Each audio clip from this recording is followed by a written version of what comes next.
Okey.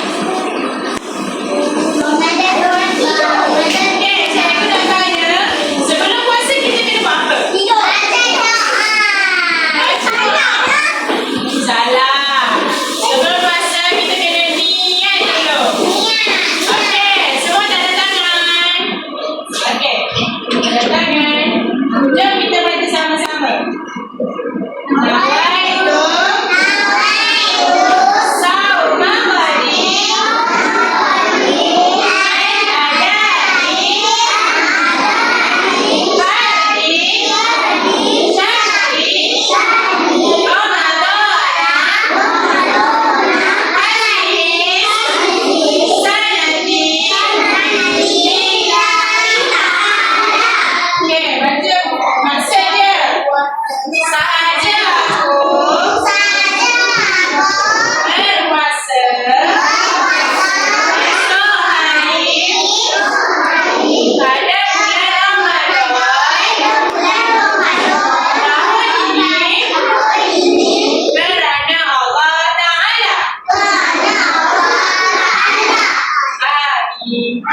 okey, bila kita kena baca niat puasa tu?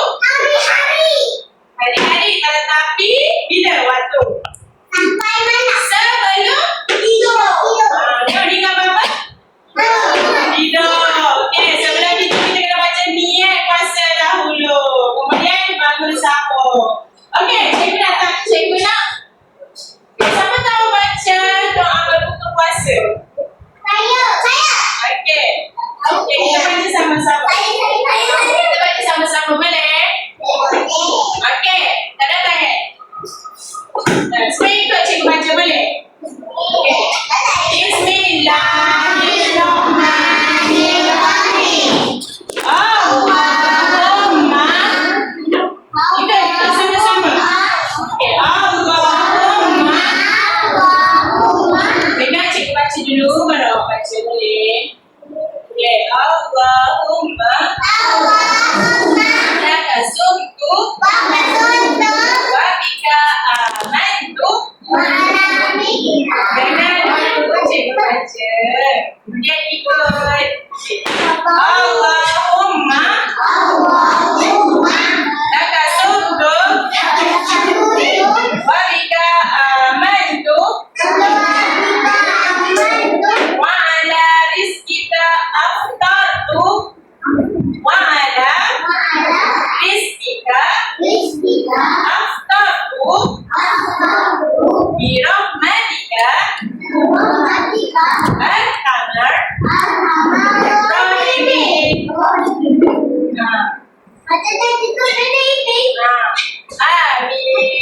Okey, cikgu nak tanya. Tadi kita baca doa apa? Doa bersebu. Siapa setiap hari baca doa berbuka puasa pada bulan? Udah. Pandang Cikgu Syah. Dapat tak ada tangan pun. Tahu tak ada tangan pun. Pandang Cikgu Syah. Sama pandang cikgu. Okey. Bulan puasa kita kena buat apa? Siapa tahu? Kita kena banyakkan. Kita kena banyakkan amalan baik. Okey, bagi tahu